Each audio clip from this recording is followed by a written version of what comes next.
రాష్ట్రంలో రబీ సీజన్ ధాన్యం సేకరణ జోరుగా సాగుతున్నప్పటికీ రవాణాకు లారీల కొరత, హమాలీల సమస్య, గోదాముల కొరత ప్రధాన అడ్డంకిగా మారాయి. టెండర్లు తీసుకున్న కాంట్రాక్టర్లు సరిగ్గా స్పందించకపోవడంతో ధాన్యం ఎక్కడికక్కడ నిలిచిపోవడంతో రైతులు ఆందోళన చెందుతున్నారు. ఇంతకీ వాహనాల కొరత ఎందుకు వస్తోంది? లారీలు, డీసీఎంల నిర్వాహకులు ఏమంటున్నారు? దీనికి సంబంధించిన తదితర అంశాలపై మా ప్రతినిధి శ్రీపతి శ్రీనివాస్ అందిస్తున్న గ్రౌండ్ రిపోర్ట్ చూద్దాం.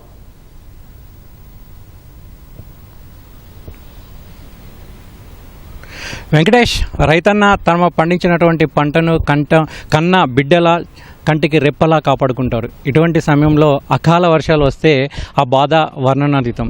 ఇలాంటి సమయంలోనే ప్రభుత్వం ఈ ధాన్య సేకరణ అనేది ఒక యుద్ధ ప్రాతిపదికన కొనసాగిస్తుంది. దానిలో అయితే కొన్ని ప్రతిబంధకాలు కూడా ఏర్పడుతున్నాయి. ముఖ్యంగా హమాలీల కొరత కావచ్చు, లారీల కొరత కావచ్చు, లేదంటే డీసీఎంల కొరత కావచ్చు, ట్రాక్టర్ల కొరత కావచ్చు. ఇటువంటివి ధాన్య సేకరణకైతే కొంత ప్రతిబంధకాలుగా మారుతున్నాయి. అసలు ఎందుకు ఈ లారీలు, వాహనాల కొరత వస్తుంది? దానికి సంబంధించినటువంటి డీటెయిల్స్ అడుగుదాం. మనతో పాటు లారీ అసోసియేషన్ సభ్యులు ఉన్నారు. వాళ్ళంతా, సార్ అసలు ఏంటి ఈ ధాన్య సేకరణలో మీకు ఎదురవుతున్నటువంటి ఇబ్బందులు ఏంటి? లారీల కొరత ఎందుకు వస్తుంది? ముఖ్యంగా లారీలు ఐకేపీ సెంటర్లకు తరలించి వారం రోజుల తరబడి ఉంటాయి అంటున్నారు. ఎందుకు అలా జరుగుతున్నాయి? అక్కడ లారీలు తోవలో పట్టుకొని ధాన్యానికి పెడుతున్నాం సార్. మేము పెట్టడానికి మాకేం ఇబ్బంది లేదు. మాకు కూడా మేము ఒక రైతు సోదరునికి సాయం చేయాలని మాకు కూడా ఇది ఉంటుంది.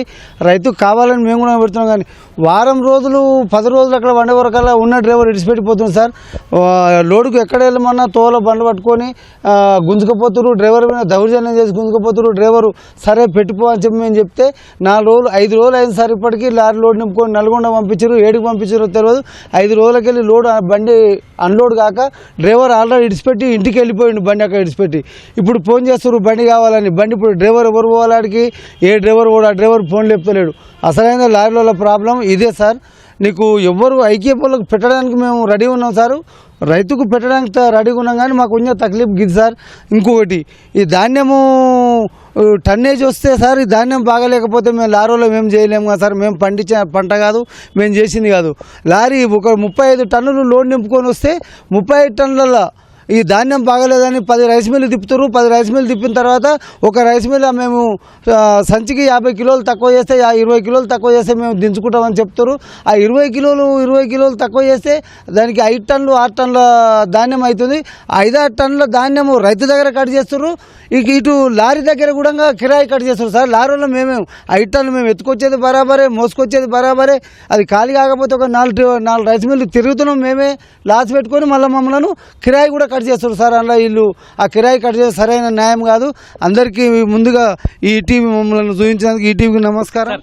మీరు చెప్పండి, క్షేత్రస్థాయిలో మీద ఎదుర్కొంటున్నటువంటి సమస్యలు ఏంటి, ఇబ్బందులు ఏంటి? ఇంకొక సమస్య ఏంటంటే, ఇక్కడ మధ్యలో లారీలు ఆపి ఆర్టీఓ డిపార్ట్మెంట్ వాళ్ళు కానీ, రెవెన్యూ డిపార్ట్మెంట్ వాళ్ళు కానీ మా లారీలు తీసుకెళ్తున్నారు. తీసుకెళ్ళినందుకు మాకు ఎలాంటి అభ్యంతరం లేదు. మేము కూడా రైతుకు సాయం చేయడానికే ఉన్నాము.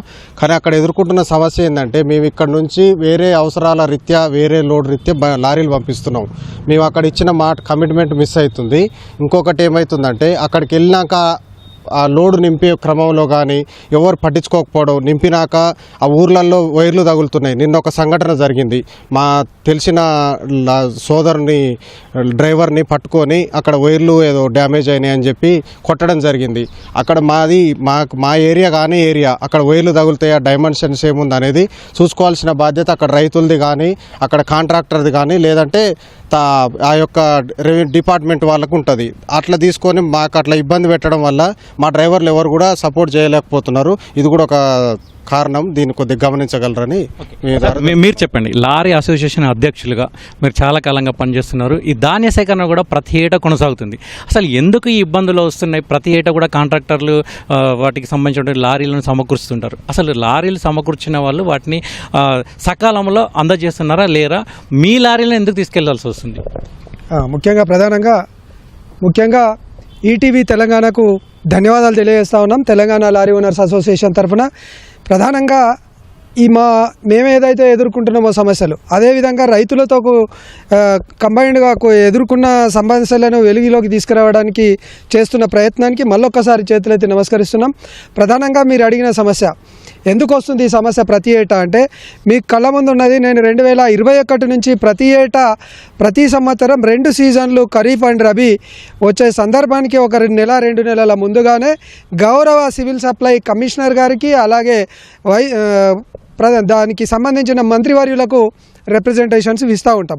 ఎందుకంటే మాకేం అవసరం వచ్చింది, రోడ్డు మీద దానికి సంబంధించిన కాంట్రాక్టర్స్ ఉంటారు. ప్రతి సంవత్సరం ఉదాహరణకు పోయిన 2025-26లో పోయిన క్రాప్కు 72 లక్షలకు పైగా తెలంగాణ పౌర సరఫరాల శాఖ ధాన్యం సేకరణ చేసింది. అంటే ఉదాహరణకు 2 నుంచి 3 లక్షల ట్రిప్పులు, అది తక్కువ ఎక్కువ జోడిస్తే 2 నుంచి 3 లక్షల ట్రిప్పులకు తోలడానికి లారీలు కావాలి. దానికి సంబంధించిన టెండరు కేంద్ర ప్రభుత్వ నిబంధనలకు అనుగుణంగా రాష్ట్ర ప్రభుత్వం పౌర సరఫరాల శాఖ ఒక టెండర్ పిలుస్తుంది. దానికి సంబంధించిన ప్రతి కాంట్రాక్టర్ దగ్గర అవసరం ఉన్న మేరకు కాగితాలు ఎంతైతే, మీ ప్రొక్యూర్మెంట్ ఈ సంవత్సరానికి ఎంత పంట దిగుబడి వచ్చింది, దానికి సంబంధించిన ఎన్ని అవసరం ఉన్నాయి కాగితాలు, లారీలు ఎన్ని అవసరం ఉన్నాయి, క్షేత్రస్థాయిలో ఏ విధంగా మీరు అనుభవిస్తున్న సమస్యలు ఏవైతే ఉన్నాయో, ఉదాహరణకు ఎన్ని లారీలు అవసరం ఉన్నాయి, అన్ని లారీలు మీరు కాంట్రాక్టర్ దగ్గర ఆల్రెడీ తీసుకొని ఉన్నారు కదా. కాంట్రాక్టర్ తీసుకొని ఉన్నప్పుడు ఆ లారీలు పోతలేవు అనేది అబద్ధం. అక్కడ ఏదో జరుగుతూ ఉంది.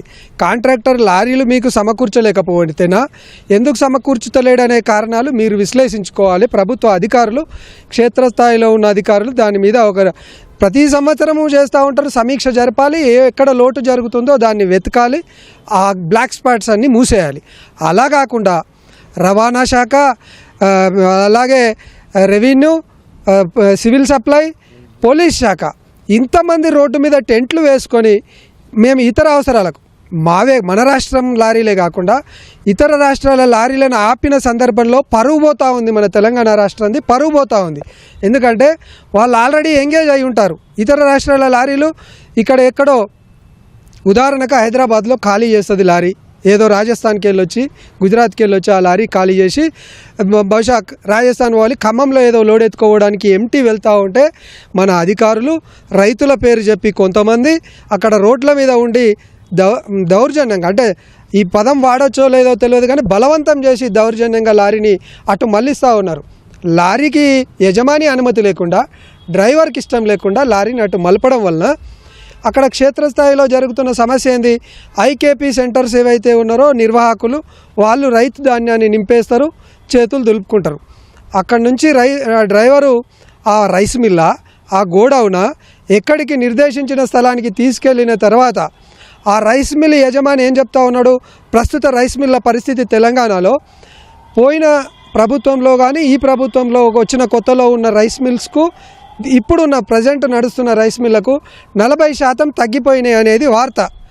మాకున్న లెక్కల ప్రకారం ఆ వార్త ఏంటంటే 40% రైస్ మిల్లులు వివిధ కారణాల చేత ప్రభుత్వం కేసులు పెట్టడం వలనో లేదా వాళ్ళ చేతగాకనో మూసివేసుకున్నారు. అదేవిధంగా గోడౌన్స్, ఏ గోడౌన్లు నిర్ధారించకుండానే గోడౌన్లలో నింపుతామని అధికారులు చెప్తా ఉన్నారు. అది పూర్తిగా మేము తిరుగుతున్న సందర్భంలో ఒక్కో రైస్ మిల్కు పంపిన దగ్గర 5 నుంచి 7 రోజుల వరకు అక్కడ లారీలు నిలబెడతా ఉన్నారు. అక్కడ డ్రైవర్లకు ఎలాంటి వసతి లేకుండా, కనీస సదుపాయాలు లేకుండా, మరుగుదొడ్డి అవకాశాలు కూడా లేకుండా ఇల్లు లేకు. ఓకే, రైట్ అండి. ఇది మొత్తానికైతే ఈ లారీలు, ధాన్య సేకరణలో కీలకమైనటువంటి లారీలు కావచ్చు, ట్రాక్టర్లు కావచ్చు, డీసీఎంలు కావచ్చు, ఇవి దాదాపు వారం రోజులకు పైగా ఒక్కో సెంటర్ దగ్గర ఉండడం వల్ల వాళ్ళకు రావాల్సినటువంటి జీతాలు రావట్లేదు. అదేవిధంగా ఈఎంఐలు కూడా చెల్లించలేకపోతున్నామని లారీ యజమానులు అంటున్నారు. ఇటువంటి సమస్యలు రాకుండా ప్రభుత్వము సమన్వయం చేసుకోవాల్సిన బాధ్యత ఎంతైనా ఉందని, అదేవిధంగా అధికారులు దానికి సంబంధించినటువంటి సమన్వయంలో అధికారులు కీలక పాత్ర పోషించి అటు లారీలకు కూడా న్యాయం చేయాల్సిన అవసరం ఉంది, అదేవిధంగా అన్నదాతకు కూడా న్యాయం చేయాల్సిన అవసరం ఉందని లారీల అసోసియేషన్ నాయకులు అంటున్నారు. ఇవి ఇక్కడ తాజా పరిస్థితులు. Vote you.